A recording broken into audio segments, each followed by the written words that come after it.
बिस्मिल्लाहिर्रहमानिर्रहीम। अस्सलाम वालेकुम 10th class. I hope you all are well. बेटा आज का हमारा जो टॉपिक है वो हमने शॉर्ट क्वेश्चन आंसर्स को अटेम्प्ट करना है। तो जो चैप्टर है हमारा हिस्ट्री ऑफ पाकिस्तान नंबर 2 वो आज ख़त्म हो गया है। इस वजह से आज हमें इसकी क्वेश्चन आंसर्स को अटेम्प्ट करना है। फर्स्ट क्वेश्चन है right to duties of union council. तो यूनियन काउंसिल के जो 2 ड्यूटीज़ हैं उसको हमने यहाँ पर लिख लिया है। The two duties of Union Council are as under making security arrangements within its boundary, यानी अपनी हदूद के अंदर रह कर सिक्योरिटी का अरेंजमेंट करना ये ज़िम्मेदारी है, ड्यूटी है यूनियन काउंसिल की। Making development programs for area, और एरिया के लिए डेवलपमेंट प्रोग्राम्स बनाना भी यूनियन काउंसिल की ही ड्यूटी है।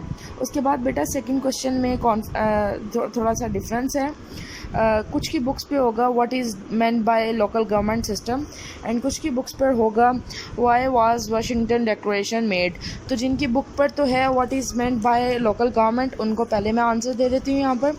The local government system is to transfer the power to the local people. Local peoples में ट्रांसफ़र करना पावर को, इख्तियारात को till grassroots level and solve problems of people at lower level through their own elected members। ठीक है, यानी अवाम के जो इख्तियारात हैं वो अवाम के जो चुनिंदा नुमाइंदे होते हैं उनसे उन तक डिलीवर करना और उनसे उनके मसलों को सॉल्व करवाना। Is it clear? अब यहाँ पर हम देख लेते हैं why was Washington Declaration made? There was a clash between Pakistan and India in Kargil in May 1999. On the advice of American President Bill Clinton, Nawaz Sharif visited America and signed ceasefire communique. It was called Washington Declaration. Is it clear कि Washington declaration किसे कहते हैं? बेटा जब कारगिल के मुकाम पर India Pakistan की लड़ाई हुई थी तो अमेरिका ने बीच में आकर हमसे जो हमारा एक था डिक्लेरेशन वो हमसे साइन करवाया था, और वो सीज़ फायर कम्युनिके था कि आप लोग जो ये जो डायरेक्ट फायरिंग है मतलब दोनों स्टेट्स के दरमियान वो यानी जंग बंदी का ऐलान किया था, तो उसको हम वाशिंगटन डिक्लेरेशन कहते हैं। Is it clear?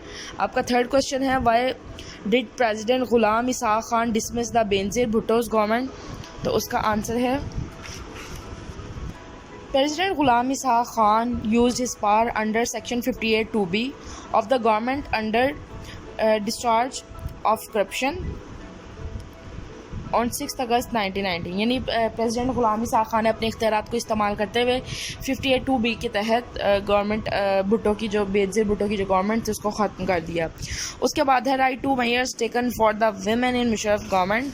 तो measures taken for women in Musharraf government are as under women seats were reserved in national and provisional assemblies. उससे पहले वीमेंस की सीट्स रिजर्वेशन नहीं थी वहाँ पर, तो ये आकर मुशर्रफ ने करवाई थी वीमेंस की seat reserve in national assembly and provisional assembly के अंदर।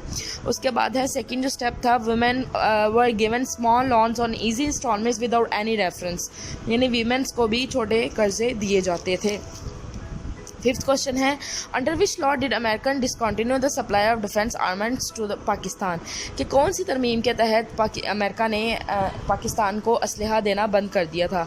तो एक प्रेसलर अमेंडमेंट थी, उसके थ्रू उन्होंने हमें असलहा देने से मना कर दिया था। तो इसकी जो हेडिंग होगी वो डिफेंस आर्मेंट्स होगा। पाकिस्तान रिफ्यूज़ अमेरिकन डिक्टेशन, क्योंकि अमेरिका ये चाहता था कि हम जो अपना एक एटॉमिक पावर के ऊपर हम काम कर रहे थे अपने प्रोजेक्ट को रोक दें और हम एटॉमिक पावर एटम बम ना बनाएं, तो इस वजह से हमने उनकी रिफ्यूज़ कर दी डिक्टेशन को and conducted atomic blast on 28 May 1998। As the result America discontinue the supply of defence armaments and curtailed economic aid under Pressler ordinance. ठीक है, तो प्रेसलर तरमीम के तहत उन्होंने सब कुछ ख़त्म कर दिया था। आई होप कि स्टूडेंट्स आपको समझ आ गई होगी। टेक केयर, अल्लाह हाफिज़।